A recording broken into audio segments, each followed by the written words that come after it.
Aujourd'hui, je te parle de reconversion à la vidéo et au métier de l'audiovisuel malgré un âge un peu avancé.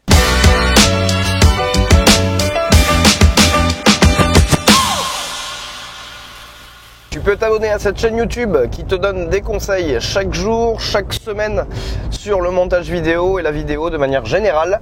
Tu peux t'abonner et tu peux aussi appuyer sur la petite cloche pour être au courant de toutes les prochaines vidéos dès qu'elles sortent.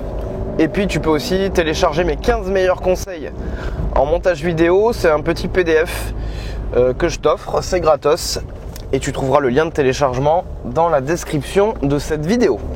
Alors aujourd'hui je réponds à la question de quelqu'un qui m'a envoyé un email, quelqu'un qui est visiblement passionné par la vidéo puisqu'il se forme depuis plus de 2 ans chez lui, mais 10 heures ou 12 heures par jour.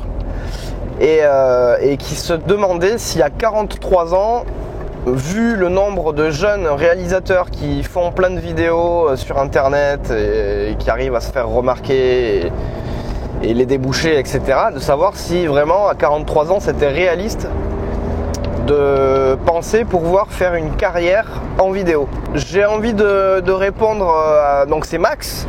Salut Max, j'ai envie de te répondre qu'en fait pour moi, c'est pas ça la question en fait. C'est pas de savoir si à 43 ans, il y a encore des débouchés ou quoi. C'est est-ce que ta passion est suffisamment grande pour avoir envie de le faire? Parce que c'est vrai que commencer une carrière à 43 ans dans un domaine différent, c'est forcément plus compliqué, mais c'est toujours faisable. Mais c'est faisable à la hauteur de ce que toi, tu es capable d'investir en termes d'énergie, et j'ai l'impression que c'est plutôt ton cas, que tu es capable de l'encaisser puisque c'est ce que tu fais déjà depuis 2 ans.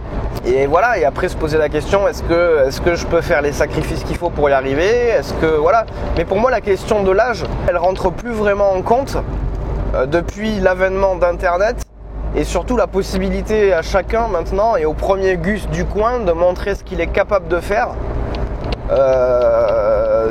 De montrer ses talents, ses compétences, etc. C'est plus sur les talents, les compétences qu'on va juger de est-ce que le mec est bon ou pas. C'est pas de quelle école il sort, de quelle formation il sort, etc.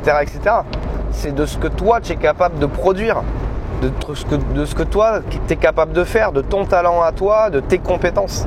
Nous par exemple, tu vois, la boîte de prod où je travaille à Orawa, on a posté une annonce pour recruter où on a clairement dit on s'en tape complètement de la formation. On s'en tape. Nous, ce qu'on veut voir, c'est ce que tu sais faire.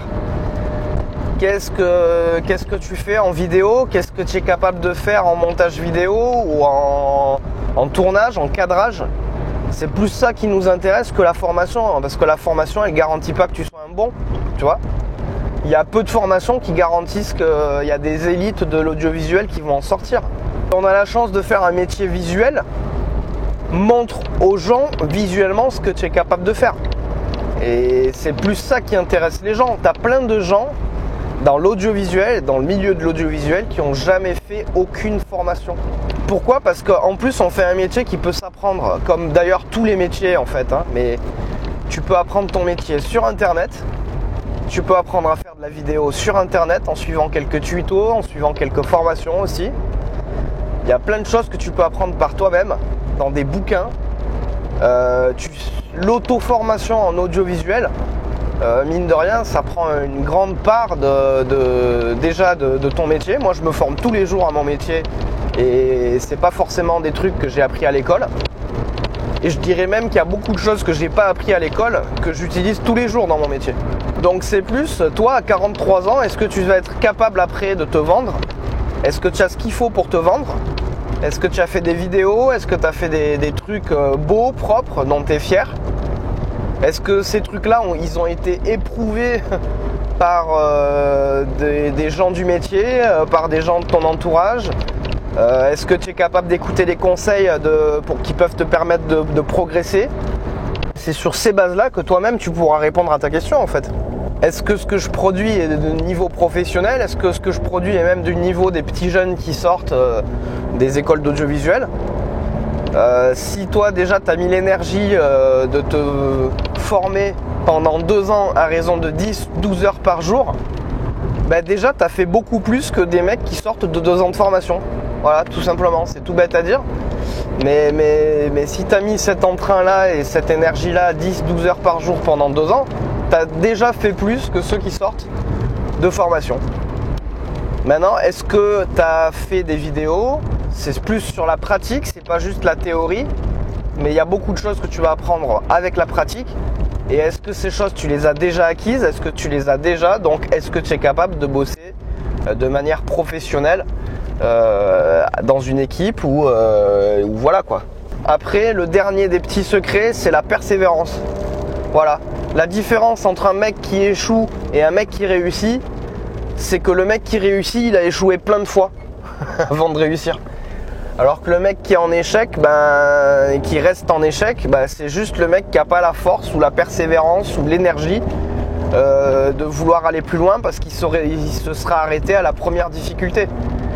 Donc toi, si tu n'as pas envie d'être ce mec-là, ça veut dire que quand tu vas arriver à ton premier échec, tu vas juste te relever jusqu'au prochain échec où tu vas encore te relever et ainsi de suite.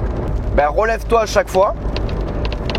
Et là encore, tu pourras répondre à ta question. Est-ce que tu es fait pour ça ou pas? Est-ce que tu es capable de te relever? Ou alors est-ce que tu es du genre à te décourager au premier échec? Je pense pas que ce soit le cas. J'ai plutôt l'impression en lisant ton email que tu as plutôt l'air d'en vouloir. Et a priori, tu as plutôt le caractère qu'il faut pour le faire. Donc moi, l'encouragement que je te dis à toi et puis à ceux qui pourraient se poser la question, c'est il n'y a pas d'âge, peu importe l'âge. Il y a des mecs à 50 ans qui sont plus frais et qui ont carrément plus d'envie que des mecs qui sortent de l'école à 25, tu vois.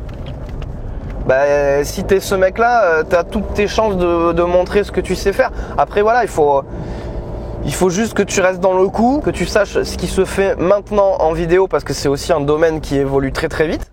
Donc que tu sois pas à la ramasse. Si tu arrives à te tenir au courant et que tu arrives à apprécier aussi ce qui se fait en ce moment en vidéo, il n'y a aucun problème. Ça veut dire que tu sais vivre avec ton temps et que ça sera pas un problème pour toi que d'évoluer avec le métier.